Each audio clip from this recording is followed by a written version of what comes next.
여러분 안녕하십니까? 헬로티비 뉴스입니다. 공사비 인상 때문에 재개발이나 재건축 사업이 도중에 중단되는 경우가 늘고 있습니다. 사업이 지체될수록 사업성이 악화돼 조합 주민들의 부담은 눈덩이처럼 커질 수밖에 없는데요. 최근 수도권을 중심으로 집값이 오르면서 시공사들과 조합이 다시 기대를 갖는 분위기입니다. 이관성 기자의 보도입니다.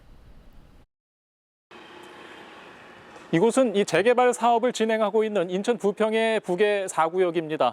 이 사업지는 과거 도급계약 이후 공사비가 오르고 사업성이 악화되면서 최근 이 건설사와 조합이 계약을 해지하기에 이르렀습니다.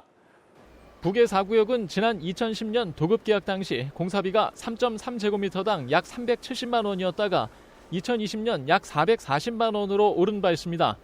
이후 조합 내 갈등과 이주 보상 협상이 쉽게 풀리지 않으면서 착공이 늦어졌고 사업 기간도 늘어났습니다. 엎친 데 덮친 격으로 최근 몇 년 사이 원자재와 인건비 등 공사비가 크게 올랐고 부동산 경기까지 하락하면서 사업성은 크게 악화됐습니다. 조합 주민들은 크게 오른 공사비를 감당할 수 없었고 결국 착공 전 시공사와 계약을 해지했습니다. 시공사까지 사업을 포기하는 일이 생기자 지역사회에서는 재개발 사업이 좌초될까 우려하는 시선들이 늘었습니다. 주변 재개발 사업들도 상황이 크게 다르지 않기 때문입니다.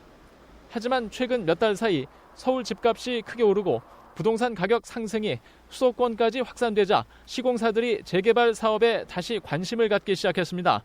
분양가를 올려 사업성을 확보할 수 있다는 판단에서입니다.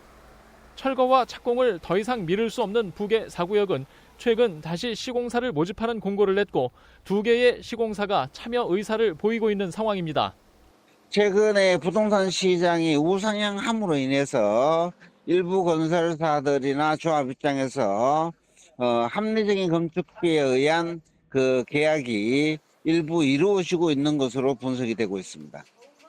재건축 분담금 문제로 기존 시공사와 계약을 해지했던 서울 노원구의 상계주공 5단지도 시공사를 다시 선정할 계획입니다. 상계주공 5단지는 지난해 1월 시공사를 선정했다가 조합원들이 5억에서 6억 원이 넘는 추가 분담금을 내야 하는 상황이 되자 시공사와의 갈등 끝에 계약을 해지한 바 있습니다. 무산 위기에 처했던 재건축, 재개발 사업지들, 집값 상승으로 이해 당사자들의 기대가 다시 커지는 모습입니다. 헬로티비 뉴스 이관성입니다. 부평구가 올 상반기 새롭게 삼산일동 행정복지센터를 개청하기로 했는데요. 하지만 현재까지 완공조차 하지 못해 입주가 힘들어 보입니다. 자세한 내용 송효창 기자가 취재했습니다. 부평구 삼산일동 행정복지센터 신축 공사 현장입니다. 그런데 공사를 하고 있어야 할 인부들이 보이지 않습니다. 공사가 멈춘 것입니다. 이거 거의 공사가 거의 마무리되는 단계에서 바꾸니까 또 저희는 염려도 많죠. 지금 계속 지연이 되니까 빨리 들어가기를 바라는 상황이죠. 행정복지센터 신축 공사는 재건축조합이 사업을 추진하면서 아파트와 맞닿은 기존 행정복지센터를 재건축 구역에 포함하고 인근 구소유 주차장 부지에 새롭게 행정복지센터를 지어 지자체에 기부 체납하는 방식으로 진행됐습니다. 해당 재건축조합은 A종합건설을 시공사로 선정하고 지난 2021년 착공했습니다. 총 사업비 140억 원, 지하 2층, 지상 4층 규모로 건립되는 행정복지센터는 현재 약 90%의 공정률을 보이고 있습니다. 완공 후 해당 건물에는 행정복지센터와 구보건소 시설을 포함해 공영 부설 주차장 등이 자리 잡을 예정입니다. 문제는 공사 대금 문제로 공사가 3달째 멈췄다는 것. 이에 대해 시공사인 A종합건설은 시행주체인 B아파트 재건축조합으로부터 40억 원 규모의 잔여 공사 대금을 받지 못해 더 이상 진행할 수 없다고 주장하고 있습니다. 특히 공사에 참여한 협력업체 20곳에 대금 지급도 불가능해 공사 진행이 어렵다는 입장입니다. 반면 시행주체인 조합은 당초 계약된 2월 말까지 시공사가 공사를 마무리 짓지 못했고 현장 실사조차 거부한 채 잔여 공사 대금만 지급하라고 독촉했다고 주장하고 있습니다. 조합은 현재 새롭게 시공사를 선정해 행정복지센터 공사를 마무리하겠다는 계획을 내놓은 가운데 기존 시공사와는 소송을 진행하고 있습니다. 당초 올해 상반기 입주가 예정돼 있던 삼산일동 행정복지센터. 올해 안에 입주할 수 있을지는 조금 더 지켜봐야 할 것 같습니다. 헬로티비 뉴스 송유창입니다. 가톨릭대 2025학년도 수시 모집 원서 접수 마감 결과 전체 1,339명 모집에 26,646명이 지원해 평균 20대 1의 경쟁률을 기록했습니다. 최근 10년 기준 역대 두 번째로 높은 경쟁률로 약학과 논술 전형에는 8명 모집에 1,630명이 몰려 가장 높은 경쟁률인 204대 1을 기록했습니다. 이어 19명을 선발하는 의예과 논술 전형에 3,122명이 지원하며 최종 164대 1의 경쟁률로 마감했습니다. 또 심리학과 논술 전형, 일어일본 문화학과 학생부 종합 전형, 인문사회계열 논술 전형 등의 순으로 경쟁률이 높았습니다. 가톨릭대는 다음 달 6일 논술고사를 시작으로 전형을 진행하며 오는 11월 말 합격자를 발표합니다. 부천시가 체납자 소유의 압류재산 가운데 징수 실익이 없다고 판단되는 재산에 대해 압류 해제 등 체납 처분 집행을 중지합니다. 부천시는 수년 동안 압류만 해둔 채 공매가 이뤄지지 않는 등 실익이 없는 압류 차량을 조사한 결과 차량 95대에 대해 집행을 중지하기로 했는데요. 이는 공매 절차를 거쳐도 환가 가치가 없는 재산의 압류를 해제해 영세 체납자의 경제 회생을 지원하고 불필요한 행정력 소모를 줄이겠다는 취지라고 설명했습니다.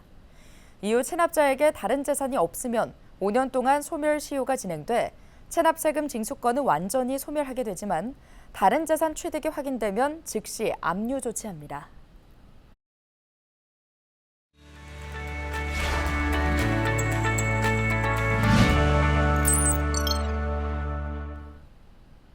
한 주간 우리 지역 국회의원들의 활동을 살펴보는 국회는 지금입니다. 국회 운영위원회 과학기술정보방송통신위원회 소속인 더불어민주당 노종면 국회의원은 최근 국회 감시 기능을 강화하는 일명 행정부 감시 견제 강화 패키지 법안을 대표 발의했습니다. 노 의원이 발의한 법안은 국회법 일부 개정 법률안 2건과 국회에서의 증언, 감정 등에 관한 법률 일부 개정 법률안 1건 등 모두 3건인데요. 법률안에는 국회 본회의 또는 상임위원회의 출석 요구에 정당한 이유 없이 응하지 않을 경우 1년 이하 또는 1,000만 원 이하의 벌금 조항이 추가됐습니다. 또 국회의원 1인의 자료 요구 근거 조항을 신설하고 자료를 제출할 수 없는 경우 소관기관의 장이 사유를 소명하고 이후 위원회 의결로 자료를 제출할 수 있도록 하는 조항도 추가했습니다. 정당한 이유 없이 고의로 보고 또는 서류 제출 요구를 거부하는 경우 처벌 규정을 강화하는 내용도 담고 있습니다. 더불어민주당 서영석 의원이 최근 웰다잉 지원 법제화를 위한 국회 토론회를 열었습니다. 한국노인종합복지관협회와 공동 주최한 이번 토론회에서는 웰다잉 지원 법제화와 제도화를 위한 제언을 비롯해 노인복지관의 웰다잉 프로그램 현황과 성과, 관련 문화 확산을 위한 필요성 등을 논의했는데요. 서영석 의원은 대한민국이 초고령 사회로 빠르게 진입하고 있는 만큼 웰다잉 지원이 매우 시급한 문제로 부상했다며 관련해 법적, 제도적 기반을 마련하겠다고 밝혔습니다.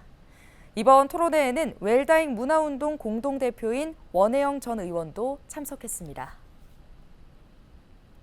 더불어민주당 김주영 의원이 최근 기상 관측 자료의 신뢰성 문제를 지적하며 이에 대한 보완을 촉구했습니다. 김주영 의원이 지난 19일 기상청으로부터 받은 기상청 보유 관측 장비별 장애 현황에 따르면 자동 기상 관측 장비 오류 건수가 지난 2014년 130건에서 지난해 541건으로 4배가량 증가했는데요. 특히 지난해 발생한 자동 기상 관측 장비 장애 541건 중 긴급 보수까지 하루 이상 소요된 건수는 전체의 30%인 164건으로 10건 중 3건은 최소 하루에서 많게는 48시간 이상 소요된 것으로 나타났습니다. 이에 김주영 의원은 이상기후로 예상치 못한 기상현상들이 발생하는데 기상 관측 장비는 날이 갈수록 오류가 늘고 있어 염려스럽다며 기상장비 고장 원인을 철저히 밝히고 보완해 기상 자료에 대한 국민의 신뢰성을 높여야 한다고 강조했습니다.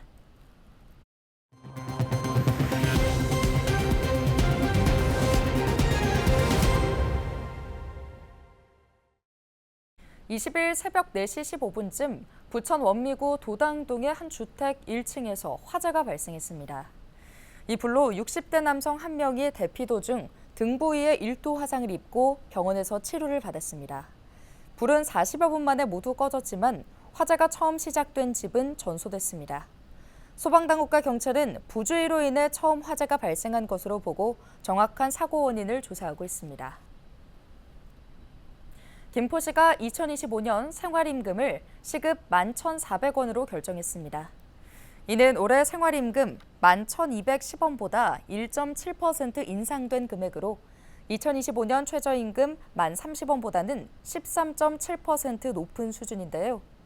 내년도 김포시 생활임금을 월급으로 환산하면 주 소정근로 40시간 기준 238만 2,600원으로 최저임금 대비 약 28만 6천 원이 더 많습니다. 김포시는 최저임금을 비롯한 물가 상승률, 가계지출 수준 및 시 재정 여건 등을 종합적으로 고려해 금액을 산정한 뒤 노사민정협의회 심의를 거쳐 내년도 생활임금을 결정했습니다. 이번에 결정된 생활임금은 내년 1월부터 시 소속 기간제 근로자와 산하 공기업 및 출자 출연기관 소속 근로자 등 약 670여 명에게 적용됩니다. 김포시가 구례동 문화의 거리 활성화를 위해 김규식 부시장을 단장으로 한 TF를 구성하고 지난 19일 첫 회의를 열었습니다. 이날 회의 참석자들은 구례동 문화의 거리 현장 점검과 부서 간 협업, 발전 방향 등을 논의했는데요. 지난해 12월 조성된 구례동 문화의 거리는 공연과 문화예술 콘텐츠 등 다양한 즐길거리가 마련되고 있지만 불법 흡연과 쓰레기 등으로 인한 민원이 증가하고 있습니다. 이에 TF는 문화의 거리 활성화를 위한 중장기 목표를 설정하고 구례동 문화의 거리가 김포시의 랜드마크로 자리 잡을 수 있도록 각종 사업 검토와 행정 절차 등을 신속히 추진할 예정입니다. 재외동포 지원기관인 웰컴센터와 한인비즈니스센터가 다음 달 인천 송도국제도시에 문을 엽니다. 인천시는 오는 10월 18일 재외동포청이 입주해 있는 부영 송도타워 30층에 웰컴센터와 한인비즈니스센터를 개소하고 본격적인 운영에 들어간다고 밝혔는데요. 웰컴센터는 재외동포들이 필요로 하는 주거와 의료, 관광, 교육 등의 정보를 제공할 예정입니다. 비즈니스센터에서는 재외동포를 대상으로 비즈니스 정보 제공과 투자 상담, 경제인 네트워크 구축 등을 지원할 계획입니다. 부천시가 어린이 보행안전시설인 이른바 노란 무지개를 내동 어린이공원, 세터 어린이공원, 상동 어린이공원 등 지역공원 3곳에 설치했습니다. 노란 무지개는 무지개 모양의 노면 표지 보행 안전시설을 비유한 말로 운전자 시인성을 확보하고 경각심을 높여 사고를 예방하는 게 목적인데요. 부천시는 또 경찰과 협력해 주요 어린이공원 출입구 주변을 주정차 금지 구역으로 지정하는 한편 노란 무지개 설치를 확대할 방침입니다. 노란 무지개는 전국 공공디자인 국민 아이디어 공모전의 우수상 수상작입니다. 김포시가 운양동 야생조류 생태공원 내 주차장 3곳과 나래울공원 내 주차장 1곳을 유료로 전환합니다. 이번에 유료화된 주차장은 주차관제 시스템을 이용해 무인으로 운영되고 김포 스마트 주차 포털을 통해 이용 가능합니다. 김포도시관리공사는 오는 23일부터 무료로 시범 운영을 개시하고 다음 달 14일부터 유료로 전환해 정상 운영할 예정입니다. 부천시가 내년 4월 말까지 인플루엔자 무료 예방접종을 실시합니다. 인플루엔자 무료 예방접종 대상은 생후 6개월에서 13세 어린이와 임신부, 65세 이상 노인으로 주소지와 상관없이 지정 위탁 의료기관에 방문하면 되는데요. 또 65세 이상의 노인의 경우 인플루엔자와 코로나19 접종이 같은 날 시작되며 접종 부위를 달리해 2가지 백신을 동시 접종할 수 있습니다. 부천시는 또 다음 달 7일부터 2달 동안 취약계층을 대상으로 무료 인플루엔자 예방접종을 실시합니다. 오늘 준비한 소식은 여기까지입니다. 함께해 주신 여러분 고맙습니다.